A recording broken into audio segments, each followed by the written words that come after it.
I know. Hello, welcome at JFall. Who are you and what are you doing here? Hi, I'm Johannes. I'm a speaker here, and I usually work at Submachine doing open source, OpenJDK stuff. hmm so you have a talk today, Yes, I have a talk. and it's about. It's about profiling, as always. Like I did this talk a few times now. It's about writing your own profile in 240 lines of Java code. Wow, you write a lot about this topic on Foojay. Yes, I You're one do. of our authors. So this is really your expertise, profiling.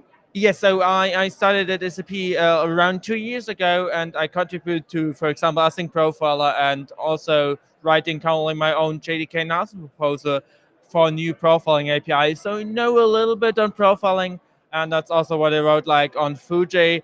Currently, like once a week, it's Mm. usually every 2 weeks a blog Mhm. post. So you said you wrote a GEP, a Java enhancement proposal. Yes. Uh, how does this process work? I'm new to this. How does this work? So it works by praying a lot. So Praying it's to the gods. No, so I had the idea when I started at SAP. We colleagues of mine had the idea, told me like, hey, there's a weird profiling API. I think get called rates. It's not great. Let's write something different. I was like, I'm new to this job. I can do impossible things. So I started. So essentially, what I first did, I wrote some basic demo code and I wrote a proposal and then I submitted it as an issue, as a JEP issue into the Jira system for JDK. And then I told people about it and I went to the first them to the Foojay room, told people about it, and then it got accepted as like a JEP, which means not really accepted like that it's in, but it got accepted by Mark Reinhold as a valid JEP proposal as a CHEP candidate.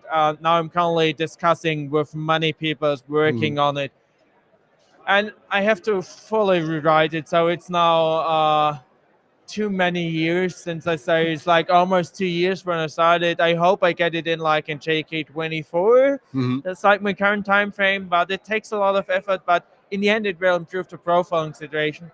And especially for people that are using Loom currently, because Loom and profiling is it's not a great currently, even with JFR. So my chip will definitely improve things if it gets in, and that's where the praying part comes Yeah. in. So JEPs live on OpenJDK project website. There you Yes. have a list of JEPs. So a JEP is first a proposal, and then it can get a number which is a bit lower to get into the system. So at Yes. one point, you can expect it to be in OpenJDK, correct?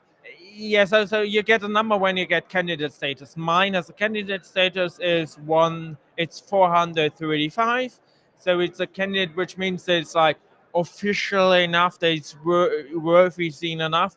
But then you want to get to a stage where it's like accepted by people and when it's proposed to target, and these are the things that you see on the project page where it's like, oh, these jobs are proposed for JK22 and so on. Okay, I will add if we, this interview will be in the podcast of Foojay, so I will add a link in the show notes to your proposal that Thank people you. can review it. But you're saying this is a long time process, so it will not be in 22 or Yes. no? Yeah.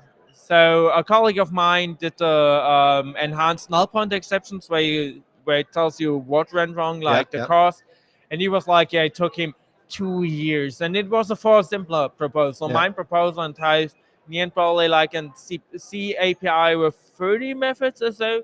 His was fairly simple, but he still took like 2 years Mm. discussing with everyone. But the problem is when the chip is in, it's in for a long time. It has implications for all the users. So we want to make sure in the OpenJK to bring only like the best jobs in. Yeah, We'll that's maybe see. a bit the critic on Java that it's slowly evolving, but when it evolves, it is a stable thing, correct? Yeah, but the thing is, many people don't see that the thing is why Java is used by so many people is that it's the same like from 20 years ago. A developer that developed Java 20 years ago can still develop Java, can still recognize the language, probably not use all the new features, but it's still possible to write, and it makes it easy in companies to evolve their programs, to evolve it, because many Java programs, they live for 10, 20, Yeah, 30 years now. yeah. And that's indeed possible with a stable system like Yes. Java. Okay, thanks for this small talk. Have fun with your session and good luck. Thank you. Thank you.